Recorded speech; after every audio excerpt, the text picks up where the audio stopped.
Hello viewers, வணக்கம். Welcome to Om Sakthi media. இன்றைக்கி நம்ம பார்க்க போகிறது காலிஃப்ளவர் வச்சு ஒரு பக்கோடா ரெசிபி பண்ண போகிறோங்க.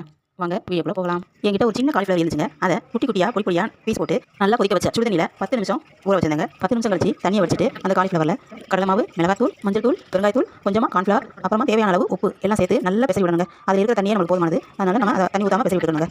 எல்லா மசாலாவும் ஒன்றா கலக்கிற அளவுக்கு நல்லா பிசை விட்டுட்டு ஒரு அரை மணி நேரம் அதை அப்படியே ஊற வச்சு மூடி போட்டு மூடிட்டுருங்க. அரை மணி நேரம் கழிச்சு அதை எடுத்து எண்ணெயில் போட்டு பொரிச்சு எடுத்துலாங்க.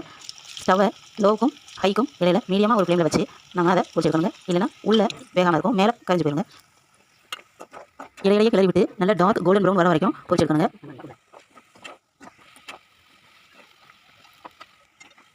அப்படி பொரிச்சு எடுத்தோம்னா நமக்கு சூடான சுவையான முறுமுறுப்பான பக்கோடா ரெடி. மீதமுள்ள காலிஃப்ளவரையும் நான் பொரிச்சு எடுத்து வந்துட்டு உங்களுக்கு காட்டுறேங்க. பாருங்கள், சுவையான முறுமுறுப்பான ஹெல்த்தியான ரொம்ப ரொம்ப சூப்பரான காலிஃப்ளவர் பக்கோடா ரெடி.